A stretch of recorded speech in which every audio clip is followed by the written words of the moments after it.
Hey, everybody. Welcome to Daniel Davis Deep Dive, coming to you live from Washington, D.C. And we have one of our favorite guests on this show today with us, Matthew Ho, former State Department official, former combat Marine, and really just all around good guy. Welcome back to the show, Matt. I hope you had a good Christmas. Thanks, Danny. I hope the same for you and your family as well. Well, I wish we could just spend the next hour just talking about, what you did for Christmas, what you got. Did it fit? How much fun did you have with family and all that? But unfortunately, we got some other issues to discuss here that take a little bit of priority. Though I still want to get back and talk to you about those things. We're gonna just jump right in here to the situation in Ukraine. Now, especially with all this, explosive things going on in the Israel-Hamas war, that's kind of taken a lot of the space up in the oxygen for headlines these days. But the war in Ukraine is still grinding on, and there have been some developments of late, just even over the last few days, that I want to talk to you a little bit more about and get some insight to you on what you think some of the ramifications of this are going to be. There has been quietly talked about the level of Ukrainian casualties that they have suffered from the start of this war. Now, most people in the West, anyway, always like to kind of keep that on the down low, and or even like some of the official U.S. and UK government released figures have, intelligence has told us that the numbers are really, remarkably low. I remember in the low double-digit thousands just a few months back. I saw that, regrettably the numbers of this, but whatever. Never quite washed, but now then we have some indirect information that the numbers are staggeringly high. And that came from the actual commander of the Ukrainian Armed Forces, General Valery Zaluzhny. Now, what we have is, I say indirect, because there has been a lot of rumors that actually Zelensky, about a week or so ago, said he wants to mobilize an additional 500,000 troops.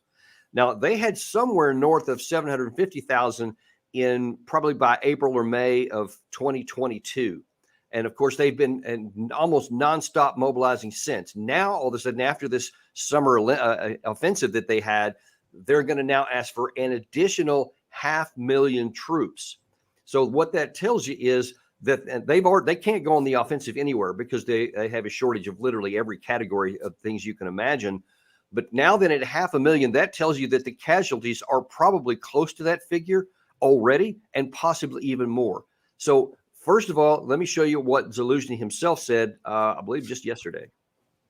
400-500 тисяч військових. Чому саме така цифра, як її обґрунтували, і чи не стане на заваді мобілізації? Воно з одного боку дуже просте, а з іншого і складне. Розпочнемо з того, що військове командування жодного запиту не робило на якихось там цифри. І таке інше. Військове командування продовжує виконувати функцію захисту своєї держави, відповідно формує свої запити на боєприпаси, на зброю і, відповідно, на людський ресурс. Ми цю цифру сформували, відповідно, формували і на наступний рік. Вона, звісно, враховує покриття поточного некомплекту, який виник, формування нових військових частин, а також прогнозування наших втрат, які можемо ми понести на протязі наступного року. Okay, now, just so people are aware, kind of behind the scenes, there's a little bit of tweaking going on. You may have seen in The Economist a month or so ago that Zaluzhny came out and honestly admitted that the summer offensive did not succeed, that they were in a stalemate and they wanted to do some other things. That opened an open feud between Zaluzhny and Zelensky, where he was saying one thing and Zaluzhny was another. They have been butting heads, trying to see whose fault the failure was. Both trying to go the other way. Apparently, Zelensky's afraid that Zaluzhny may resign and run for president in 2024 against him, and just lots of intrigue going on there. And so that's Zaluzhny was saying, "Oh well, we didn't give a specific number, even though the president actually did give a specific number." But that's what's the kind of the undercurrent here, which shows a little bit more of the dysfunction in the interim. The first lady, on the other hand, I believe on Christmas Eve, went on to address the situation too, and she was asked a pretty hard question. America Congress is dragging its feet over granting more important dollars for the Ukrainian war effort. If that money doesn't come, what do you fear will happen? We do need aid desperately. In simple terms, We cannot get tired of the situation, because otherwise we will die. And if the world gets tired, they will simply let us die.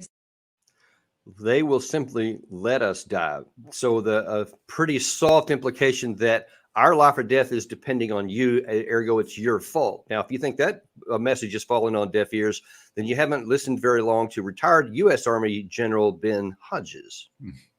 No, two things. First of all, Ukraine has not failed. I think we in the West have failed. We failed to commit strategically to Ukraine winning, and therefore we have failed to deliver those capabilities that Ukraine needs and has expected that would enable the counteroffensive to be successful. Now, Matt, as I see it, there's two issues at play here, at least two we want to talk about today, based on the desire to get more troops and to mobilize more people. And it's implied in especially what the First Lady and in Hodges both said, that there's two options. There's either victory or there's death. That's it. There's no other option. Now, there's a difference between preferences. They would prefer victory or death. We've actually heard that in our own history in the past. But it's a different story between are there alternatives? And I argue that there are. Now, there are two issues that we want to talk about. One is this one here. And then the second one, which almost nobody in the West wants to talk about. And that's the other half of this equation, the Russian side. We'll get to that in just a second. But first of all, on the U.S. side, I argue and wonder from your State Department experience, if you have a different view, that there is another option. It's not victory or death, but victory, death, meaning keep fighting and ignore the reality, or negotiated settlement. Do you think that that is actually a valid path that could be selected? Well, it certainly is a valid path, Danny. I mean, whether it's a politically desirous path for those in Washington, D.C. is another question. And we always have to remember, you know, in the order of precedence, right, in the sense of how warfare works, where you have a tactical level, then an operational level, and a strategic level. And over the top of all of that is the political level, because oftentimes we see throughout history, throughout nations, political decisions that are not the best strategic decisions. And I think we have seen that in the case of this war in Ukraine writ large. I mean, that is the best way to explain not just the war of the last couple of years, you know, as the war gets close to being, the invasion was almost 2 years ago now, but overall, the entire strategy towards Ukraine, towards Eastern Europe, towards Europe as a whole, towards Russia by the U.S. over the last decades, going back to the Cold War, has been a strategic folly. It's been diplomatic malpractice, but it's been, as those in power in the U.S. would see, good politics. So certainly, okay. Yeah, Okay. certainly. And actually, maybe, and now this could just be a subset of that fourth category you talked about, or it might be its own category above that. Gary, let me throw you a quick curveball here. Do you still have handy that clip from Blinken talking about the money one? Do you have that handy? Virtually all of the security assistance that we've provided to Ukraine, that gets invested right here in the United States. It builds our own defense industrial base. So in many ways, this is a win-win for us. Man, war is a win-win. I still can't I can't get my head wrapped around how openly and honestly he has said that. Wasn't even talking about winning or losing or the strategic implications or the right or the moral. It's the cash. Right. And they're desperate. I mean, they're desperate in the sense that all the other arguments fall flat now. All the lies they have said don't no longer make sense. All their predictions of easy, rosy victory. How many times have we heard that the Russians are running out of ammunition? How many times have we heard that the Russian troops are running away from their front lines? How close is it to a collapse of the Russian government or the implosion of the Russian economy? So all these other arguments don't make sense. The arguments that we are fighting for a democratic Ukraine, a just Ukraine, a nation of human rights. You know, there's article after article in the mainstream press that, you know, destroys that argument. So they have fallen upon this argument that this is good for business. This is good for the American economy, and not just Tony Blinken. The troubling thing is that I think that does motivate some people. Some people go, okay, Yeah, But the reality is, and certainly in motivate members of Congress because they want those campaign contributions from the weapons industry, from the merchants of death, as the Pope calls them, as history has rightly called the weapons makers, the merchants of death. So they want those campaign contributions. The defense industry is in full gear, making sure their people are in the media, that they're on television, that they're on the radio and on the podcast, et cetera, that they're in the Washington Post and in the New York Times, and so there is that small subset that is desirous for that sees advantage. But, as many people understand, it's one very small segment of our economy that has been heavily subsidized, has been disastrously invested in at the expense of other aspects of the American economy, to the point that we now have a rather hollow economy where the second largest export for the United States last year was weapons, was arms. We exported more weapons than we did agriculture. We had about $196 billion in agricultural exports last year and about $206 billion in weapons exports last year. I mean, so and fossil fuel top export. Yeah, most people don't realize that. So when you look at that, but then, wait a minute. But then, in terms of the overall economy, in terms of like the American economy, domestic economy, and what sectors are contributing to it, the defense industry is only one small little spindle of it, right? I mean, it's not exactly even, very small, not commensurate with how much we send out. Ergo, the focus and the big winners are the arms industry, not the American economy, and definitely not the American people. Right. And in the weapons industry, the arms industry, these defense contractors, Lockheed, Boeing, Raytheon, et cetera, they provide relatively few jobs compared to almost all other industries. So if you look at the work done by, say, UMass Amherst or by Brown University, I mean, people have looked at this, they've analyzed it, and they found that putting money into almost any other sector, any other industry produces more jobs than weapons. And you look at where we are in this country in the sense of what could we be investing in? What could we be putting our public funds in? Because also, to remember, the Pentagon takes up about 55% of discretionary federal spending, right? I mean, so the opportunity costs here are vast. But this is where they're at, though, to get back to Ukraine, because we could talk about this, right? This could be, yeah, exactly, and we should, but the getting back to Ukraine, this is the argument that the U.S. leadership has fallen upon, both Republicans and Democrats, that this money is well spent, that it provides jobs, that it's investing in a defense industrial base. Trying to make that argument because all the other arguments for this war in Ukraine have been exposed, have fallen flat, just don't make sense any longer. And I think too, people look at the state of the war and they realize that what is this worth? What is, and the fears of Russia. The arguments that if we don't stop Russia now, they're going to march into definitely. Yeah, it just makes no sense. It just makes no sense. If that's really the case, that they're going to, in almost 2 years, they've conquered roughly 10% of Ukraine because they had captured 10% before the invasion. Yeah. They've only, right. They've only taken, and that we're supposed to be afraid of this. And you keep telling us how bad off the Russian army is, how bad their morale is, right? Well, they're going to go to Paris. Come on, man. That's exactly right.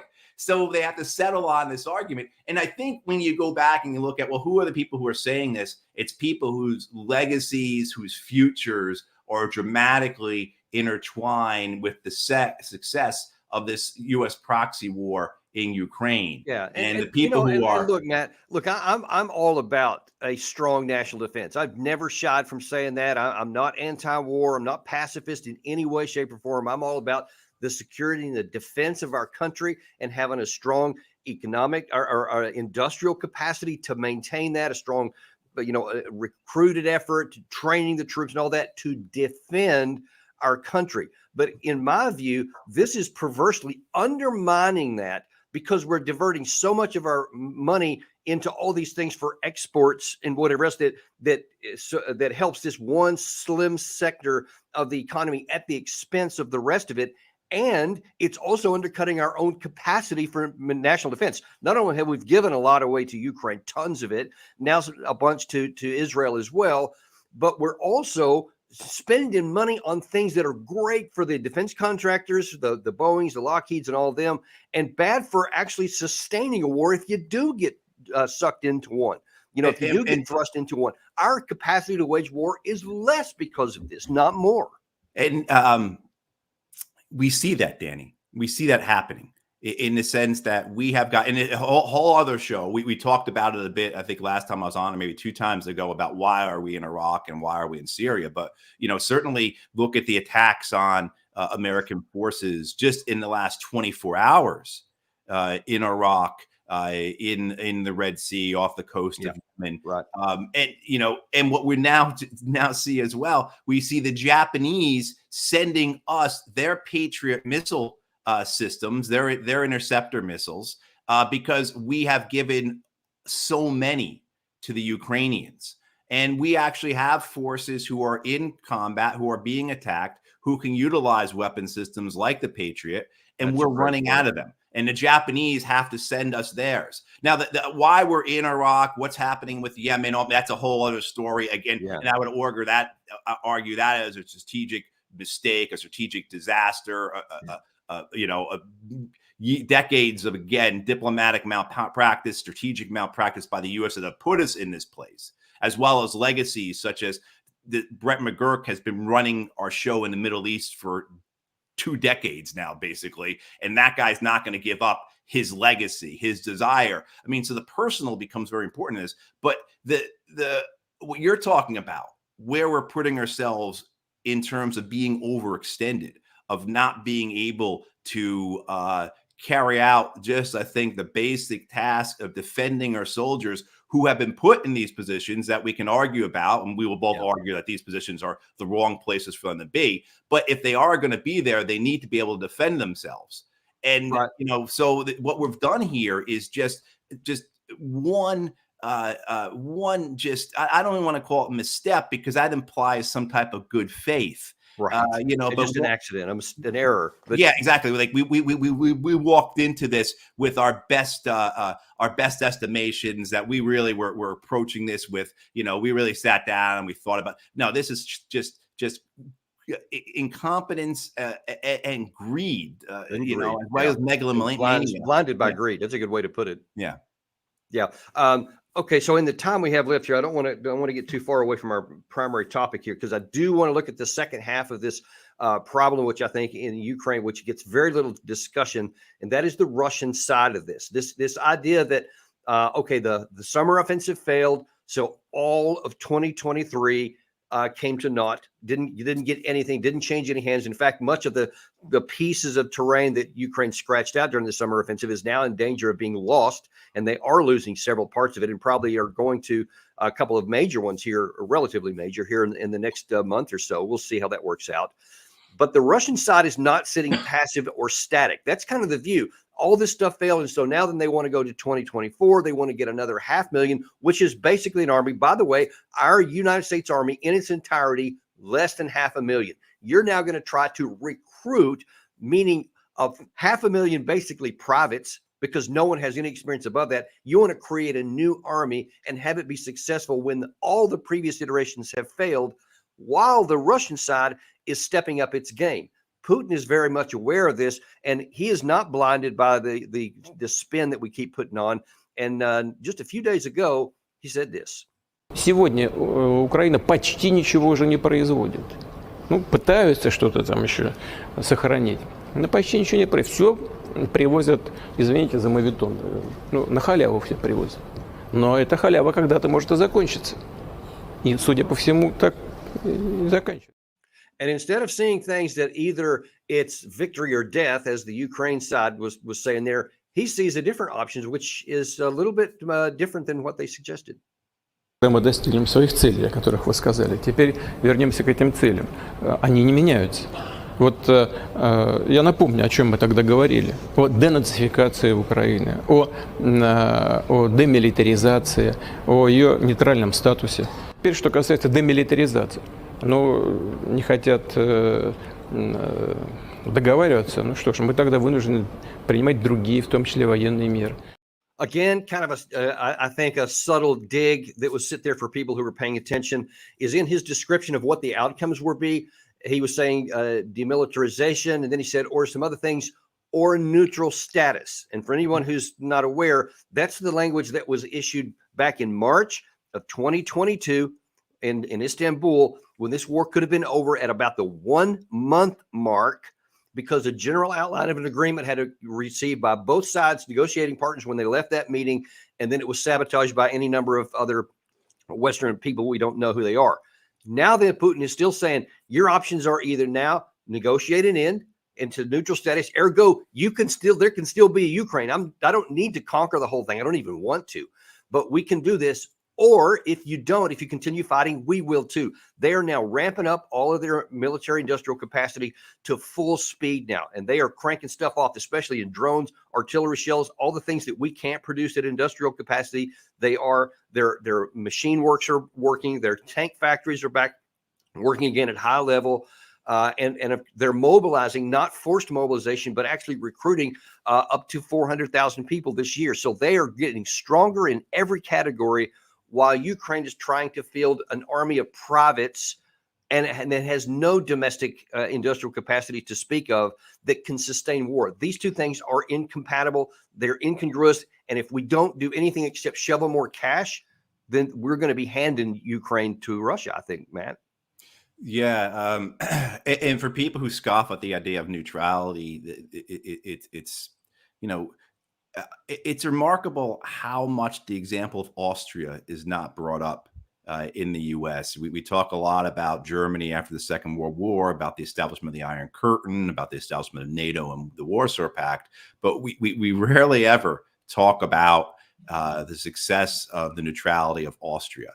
And Austria was occupied after the Second World War by both sides, by both the Western side, the Allies, and then by the Soviet side. And in 1955, after a proposal put forward by the Soviets for neutrality of Austria, Austria was no longer occupied. Everyone went home.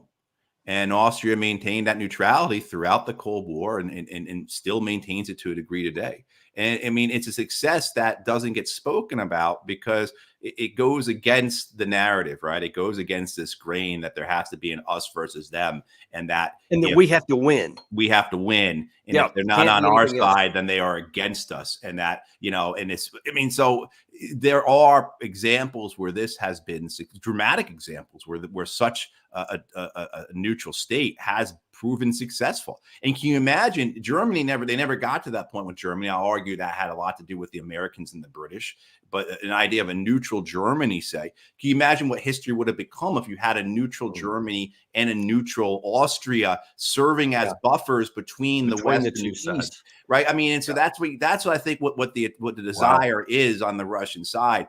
Putin's goals, whether he'll see a denazification, I would argue that his invasion has backfired. If anyone politically is in a better place in Ukraine right now, it is the quote Nazis, unquote. It is the far right, the ultra nationalists, the demilitarization as well. Yeah, they've killed a lot of people. But the idea, though, behind the remilitarization of Ukraine, as we read about when we see the fact that American bankers from BlackRock and State Street and other places are heading over to Ukraine, right? I mean, so that Goldman Sachs is basically going to own Ukraine when this thing is over, right. You know, as well as what the Ukrainian government says. And Gary put up that photo of Zelensky with all the American weapons contractors. The idea, smiling, all those big smiles, man. Yeah, they are really happy. Christmas came early. Yeah, the idea is that okay, maybe Ukraine is in a bad spot right now, but you know, if our strategy of hope carries forward and there's not a collapse, in a few years' time, we will have a militarized Ukraine. It will be a Sparta to defend the West versus Russia and its hordes. I mean, so that's the thinking that goes behind this. And, I mean, could you get to a point where you have a neutral Ukraine? Absolutely. Could it be demilitarized to a point where there is not that industry that they're talking about, that they're dreaming about? This idea that Zelensky himself has said that Ukraine will be the arms factory for the democratic nations of the world. I mean, so there are these, so when Putin talks about achieving his goals, that's what we're up against here in terms of seeing a negotiated settlement. I mean, Putin's goal of achieving a buffer zone of a limited territorial conquest has occurred. And I don't see how, without the introduction of a NATO army into Ukraine, and I mean like an army in the truest sense of 5 corps of mechanized infantry and armor units, Air Force, air defense, exactly, Navy, right, that, exactly. Yeah. So World War III essentially. Without that, you're not removing the Russian army from eastern Ukraine, from those 4 oblasts or 4 provinces that the Russians have now annexed, right? Not just And taken, Matt, that's one of the things it just grates my teeth when I hear people talk about, okay, sure, all of this summer offensive completely and utterly failed, and we suffered massive casualties, but we're going to bring another 500,000 privates, I'll keep repeating that, into the army, and we'll give it another go in 2024. But we still don't. You can't build an air force from scratch under fire after 2 years of war and have it work. Where are the air defense missiles going to come from when you see we're having to borrow from our own allies for a handful of troops in the Middle East? Where do you think you're going to get from those? And because, by the way, Russia is producing them in mass quantities now, they're starting to do that. There is no basis upon which you can even hope that you're going to be able to maintain yourself and not be even lose even more. And that no one even wants to talk about those fundamental realities of building combat power. Just getting a bunch of dudes in uniforms that don't even hardly know what they're doing and don't have any experience is not going to win. Right. And it may be enough to maintain your lines, right? It may be enough to maintain maybe, your lines. But it may not be. In the Rush, right, it may not be. It certainly is not enough to launch an offensive that's going to break through the Russia's defense in depth, and reach the Black Sea coast and all these other fantasies that people like Ben Hodges, who we heard from earlier, were speaking of not very long ago. And they'll speak about it again. We will hear that very soon. I think in the next couple of months, we'll hear again about the next Ukrainian offensive. I think what should be noted is that the Russians themselves have not launched a major offensive. Yes, they are pressing forward multiple locations on the front, right? Yeah. But they're not launching the type of offensive I think people would expect, after this failed Ukrainian counteroffensive of the summer. The fact that Ukrainian stocks are so low, their forces are depleted, they're exhausted. Russia has proved that it's able to have supremacy in the air and other things. And as well, importantly, you've had what's occurring in Gaza. So attention has been diverted, particularly in American attention, and the U.S. simply cannot give as much to Ukraine as it could. So the fact that the Russians themselves have not launched a major offensive in these last couple months, and they may have to do with, there's issues with weather and things like that. But, the fact that they haven't done it, and meanwhile, reports are that they have just actually been reinforcing their defenses. Right. So I think that they are happy where they're at. They're happy with how they're fighting the war. They view this as their way to victory. It goes back to Putin's idea of demilitarization. We're just going to wear them down. Yeah. The war in Russia. Yeah. War in Russia is still popular. I mean, still about 70% support for the war, even higher support for Vladimir Putin. I mean, he's got an election coming up. So he doesn't want to do anything to jeopardize that political support Yeah. You're right. By the way, I can't help but mention here that Putin is going to stand for election here in I think March it is, whatever. But the Democratic Ukrainian has said, we can't have an election during a war, so we're just going to keep going, even though there's no constitutional provision for that. But anyway, we'll leave that for another day, and we'll have to pick that back up. And lots of things we can keep going on, Matt. Always look forward to having you come back to the next one here. These are great conversations. And we thank you very much for coming. And again, I hope you had a good holiday, and hope you have a good New Year's as well. Yeah, thanks, Danny. Happy New Year to you and to everyone watching and listening. Thanks to you. And we wish you all that same New Year's wish as well, and hope you guys have a good one. We will see you on the next episode of Deep Dive. As a matter of fact, you can come back at 11 a.m. today. We have the excellent Chaz Freeman, Ambassador Freeman, is going to be on, and we're going to be talking about that other little conflict going on over there. You won't want to miss it. We are unintimidated and uncompromised to give you the information you need to make sense of your world, and we will see you on the next episode of Deep Dive.